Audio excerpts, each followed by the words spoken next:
Hi, I'm Debbie, and I wanted to talk about 7 lessons that I don't think we learnt in school that we should have. So, what are the 7 lessons that they didn't teach you in school that if you knew back then, life would be so much easier? So, lesson number 1 is blueprint. At school, I get it, they're teaching us to read and to write and to do all those things and to be like everyone else.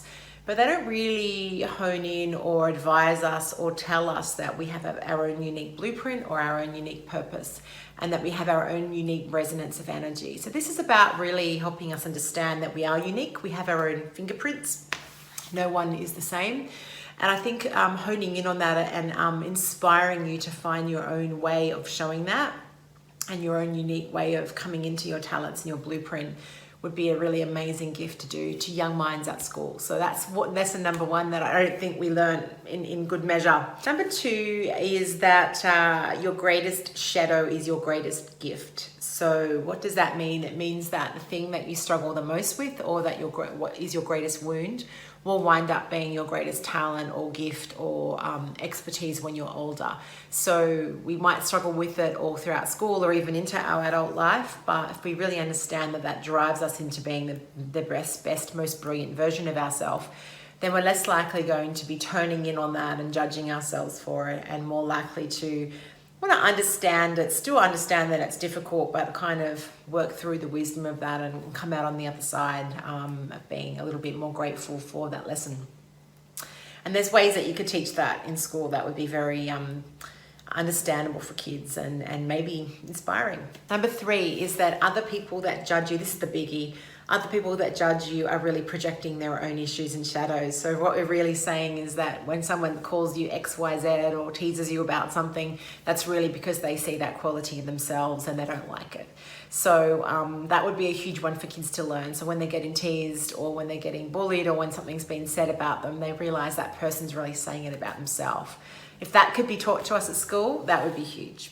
Lesson number 4 is that all of us, to cope with life and to survive and to get through our childhood for lots of different reasons, whether it's difficulties at home or at school or personally or with friends, if we can understand that we all develop little archetypes to survive, that we might start to work with them and understand them better. So we know that we play small because we want to avoid a violent father, or we, we're a straight A student, or we're really squeaky clean and good so that we can just stand to the radar and no one notice us too much, but also, perform. Or if we're rebellious, that's often bucking up against something that's happening that we feel like we haven't got control from. So I think it's really important that at school, if they could teach us around how we develop parts of ourselves just to cope with life, then we might understand ourselves a little bit better. Number 5, this is big for me as well. You aren't responsible for how anyone else feels. If we can get that lesson at school or when we're growing up, that it's not my responsibility how someone else feels about something. I haven't got to make it better for them. I haven't got to be more people pleasing so that they feel okay. I haven't got to downplay my feelings so that someone else is comfortable. If that was taught at school, that would be huge.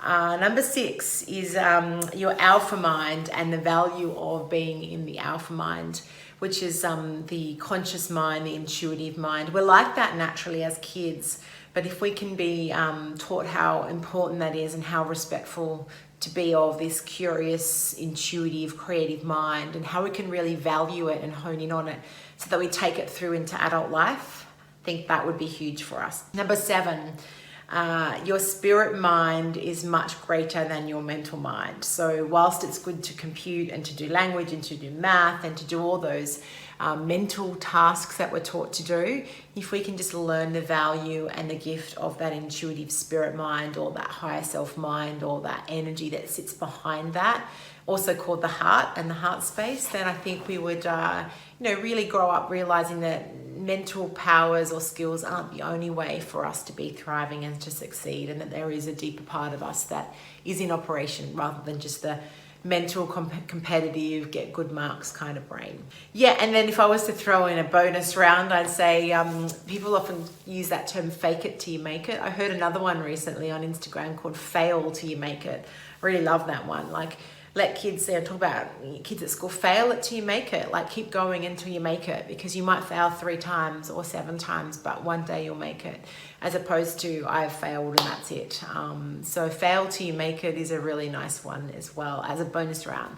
So there's 7 lessons I think that if we taught in schools or somehow in early childhood development, we would have a lot more confident little beings out there that are happy and centered and peaceful in the world. That's my spiel for today. I hope you enjoyed that. Thanks.